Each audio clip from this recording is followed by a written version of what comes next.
Welcome back, everyone, to another political episode.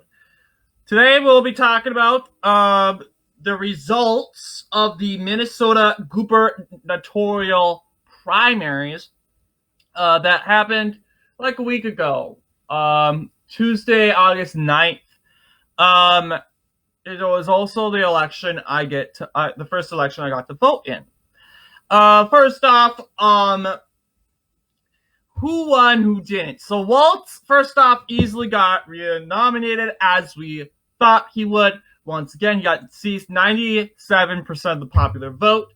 As we know, incumbent usually get renominated. Not Liz Cheney. That was the opposite of an incumbentable politician. Surprisingly, what kind of surprised all of us, I didn't think it shocked us, but it kind of surprised us. Dr. Scott Jensen won by a huge margin. We thought he might won by like a 60% margin. Paul Gazelka would get behind by like 30 points. Nope. Paul Gazelka got like eliminated.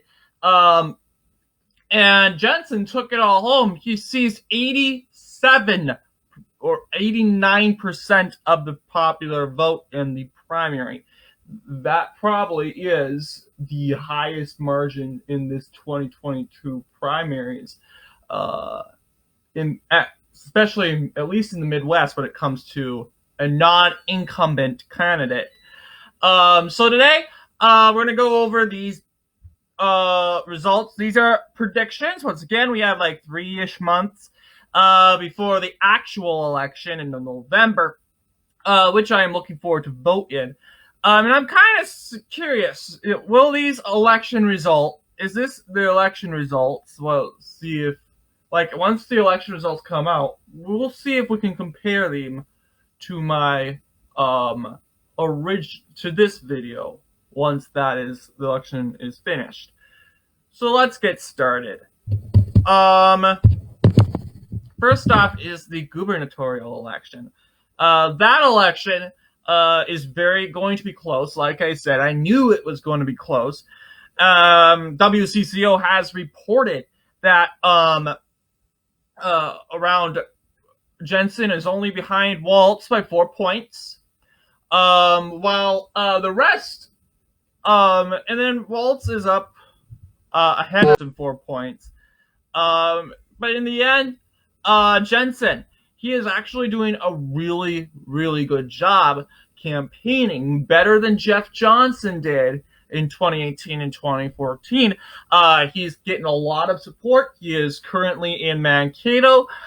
He went from Razoo in Virginia, basically all around Minnesota, campaigning. He's everywhere. He went to Steele County and Martin County in one day. Every time, it must be very hard work to be the doctor and do this at the same time, because we got to remember he's a doctor at the Lake Town Clinic, I believe, in Watertown, Minnesota. He does, and that's not too far away from me. That's like 20 minutes away from me, so I live very close by. Not very close by, but 20 minutes away. Yeah, so yeah, he has to do that job too. I mean, yeah, there's some doctors filling in for him sometimes. He probably is working and traveling while working. So yeah, all I'm saying is Jensen's doing a really good job. While Waltz is also doing a good job. Part of the reason is the abortion issue. Waltz and the DFL has kind of brought up the abortion issue in the gubernatorial election, and basically kind of threatened that Jensen would overturn abortion in Minnesota, which kind of got some of the more metro people, which is more pro-choice, a little worried. So, but Jensen fired back and said that Waltz is not doing a good job with crime, not a good job controlling the crime, and crime in Minneapolis is, getting out of hand. Part of this is because of the Waltz administration. and the failure in communication with the Minneapolis City Council. Jensen also fired at Waltz for the George Floyd riots in Minneapolis, which triggered the George Floyd rebellion, June 2020. So my prediction is Waltz probably will win, simply because it's Minnesota, and Walt's administration is really beating the drum when it comes to abortion. However, I think Jensen's going to do pretty good in this election too. Doing good in an election doesn't mean you're going to win an election. Once again, 2016, Trump did really good in Minnesota. He almost won Minnesota, lost by 3 points. Jensen, I believe he's going to do really good. Possibly he could win, but as of right now, Waltz is ahead in the polls, and this is what it would look like most likely if the election was today. Next one is the 2022 Secretary of State election between Steve Simon and Kim Crockett. I believe Simon will probably win. First off, we got to recognize Kim Crockett's not a politician. She's an author, a children's book author, and I didn't even know who she was when I first found out of her a year ago when she announced she was running. She also got fired, got a lot of comments fired at her by the DFL. Simon has caught her into some traps, laid some traps down for her. However, I do think she is pretty popular in my county and the rural Minnesota area. It's not going to be like a landslide for Simon. Simon definitely is getting some criticism on a lot of stuff, but I do think Simon will probably win by more than 5 points. I don't know. My prediction is Simon would win, but that's just me. Now, different results here. 2022 Minnesota state auditor elections. Ryan Wilson, don't know much background about her, but you better not tell me you don't know anything about Julia Blaha. She is very unpopular here. Who's Julia Blaha? No one knows who she is. Like, she's a state auditor, okay. We don't really care. In Minnesota here, we elect our state auditors. We're one of the states that actually elect state auditors, while in other states, they are just appointed.